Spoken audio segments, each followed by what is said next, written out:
Good morning. Is it morning? Yes, it is in Sydney and most places in Australia. Hey, I just thought about this. We are the same time as Queensland, so it is nearly lunchtime. Hey, guys and girls, Tom Panos here. Just giving you a bit of a heads up on what we're going to be doing this evening and also letting you know of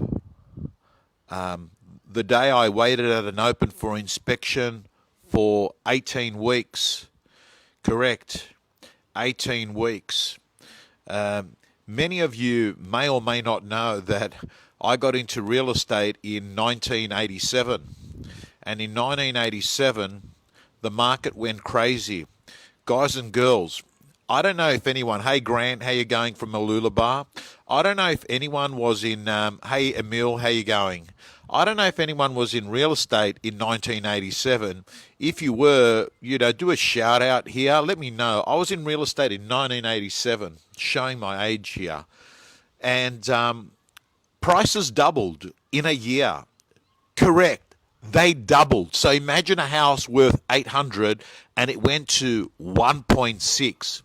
And in fact, what actually happened was that my initiation to real estate was during the boom. And what would happen is the market was so hot, it was so crazy that buyers used to walk into the office, you would take a $20 deposit off them and you would give them a key. They would take that key and then drive to the property, look at it, and come back and give you what was known then as a 0.25% deposit. Hi to everyone. By the way, if I sort of don't say hi back, it's because I've sort of missed your name or I'm focusing on what I want to say. So I want to let you know in 1988, as I'm in real estate and it's booming and all you're doing is giving keys out to people and people are taking those keys and buying property. And then all of a sudden, the market crashes. And when I say the market crashes, I'm saying to you, it was far worse than now. Let me give you an example. Interest rates were 17, 18%. There was no buyers. And it hit me for a 6. It's like my second year in real estate, and I'm doing an open for inspection on a property in, I think was Rogers Avenue, Roselands. And I did an open house for 18 weeks, and no one came along. And then what happened is one day a car pulls up while I'm doing the open for inspection, and I thought to myself, hooray! There's a buyer. And the car slowly just pulled up in front of the house. They put their window down and they asked me, did I know? Yeah, Rogers Street. Thanks, Peter. It was Rogers Street, Roselands. And the guy asked me whether I knew the directions to get to Roseland Shopping Centre, right? That was the only person that came over for like around 4 to 5 months. So let's fast forward. It stayed bad. Interest rates were high. But this is the first time I learnt how to sell. You see, I shifted from an open for inspection model and I moved into an inspect by appointment model. And what I would do is I learnt that if you did it intelligently, you could actually convert more sales, because what I would do is I'd have an appointment, say, at 4 o'clock. And then what I would do is I'd have another appointment at the property at 4:15. And then I'd have another appointment at the property at 4:30. So what you had was social proof and fear of loss, because people would come along and think, hey, if I don't buy it, there's someone else that's looking at this property, and seeing is believing. And it got to the stage where I actually learned how to create urgency in a non-urgent market. And I have to tell you, I did so well that I actually earned enough money to actually go off and set up my own office at the age of 22. And I've got to tell you, when the market picked up, I made fistfuls of cash that I could only dream of, you know.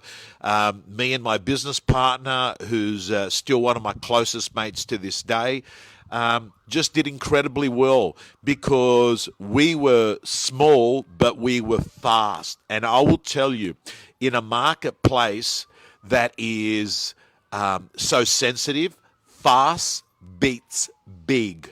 Fast beats big. Remember that.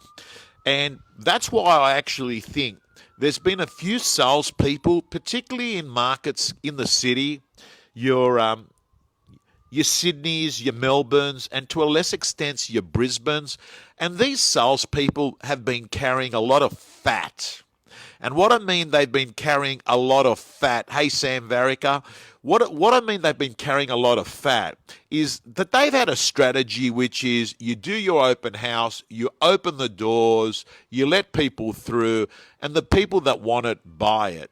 And all of a sudden, that model has been taken away. For those in New Zealand, of course, you really don't have any model at the moment apart from being hurled up inside your unit and sowing seeds with people at a time that are potentially going to be doing less business, as everyone is. So let me move on and tell you some of the, psychology that we were doing back then. For instance, if someone would call to make an appointment to see a property, we would say, hey, listen, I'm letting you know that this is one of our listings at the moment that's got a high level of activity on it. I will meet you there at 4 o'clock, but I am letting you know that there is parties that are on this property right now. So what you would do, is you essentially was creating a sale. You were doing your educating from the time you got the phone call, right? That is, you had to become street smart, right? Because what we were doing then is we were really prospecting for buyers. That's what we would do. We would be out there, like, you know how the typical model is that you're prospecting for listings. We were prospecting for buyers, and we would try and close buyers by creating social proof and urgency. And I think that as we move forward and what appears to be good news in Australia, at least, because that's what I've followed the most, is it appears that we're in a far better situation with COVID-19 than, say, a week or 2 weeks ago. And for me, it basically means is that the model that we're currently working in, which is that you're going to operate without open for inspections and big crowded auctions, is that we're going to go forward. And by the way, everyone that's watching this today, on Sunday night, tune in tonight at 8:30. I've got Louis Christopher. Who is the only guy that said to me in January, I am worried about COVID-19 and real estate. This is in January. He's a very accurate forecaster, and he's going to be, sorry guys, let me just move this. He's going to be on my show tonight, on the Sunday Night Rant, going to talk about what real estate is going to look like in the next few months, and what will real estate look like at the end of the lockdowns. And we're going to talk about turnover, we're going to talk about prices, we're going to talk about what's actually really happened. And look, I had an auctioneer ring me up today, and he said, you ain't doing any favors posting things like you posted today about auction clearance rates. Well, listen, I've built a business model by telling people what they need to hear, not what they like to hear. I've built a business model of telling people the truth. My model is about authenticity. Hey, it doesn't suit my model either. It's not good for me having an auction clearance rate that is low. But I've got to tell you, you can't dodge the truth. The data doesn't lie, right?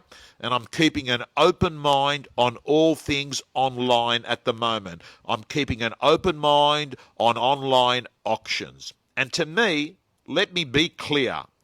At the moment, the few agents that are using online auctions have told me very clear. The attractive bit to them is a deadline date to call action on the buyer. That's what it is. The other reason why they're doing online auctions at the moment is that they can actually be a little bit unclear on price guides, right? And they can actually work on what the market is saying. So that's why they're doing it. They're not actually doing it for a reason that they're going to have 7 people or 10 people fighting over a property. I think you don't have to be Einstein to work out that that is not what is happening at the moment. Anyway, guys and girls, hey, Shane Beaumont, mate, I've got to get Shane Beaumont, we've got to have you online either this week or next week, because this guy is using no inspections on properties to still vendor manage. No inspections on properties to still vendor manage.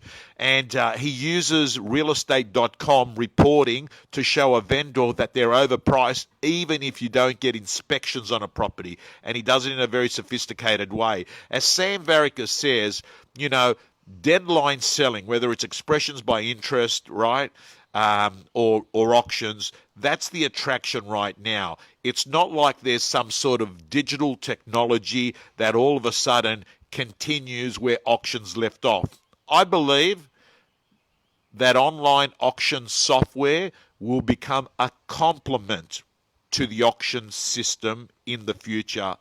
It's definitely not even remotely looking at replacing it. Guys and girls, 8:30 tonight, Sydney time. Tune in. You are getting education at its highest from one of the greatest that I know, using economics to forecast what real estate is going to look like. I'm signing off. Have a great day.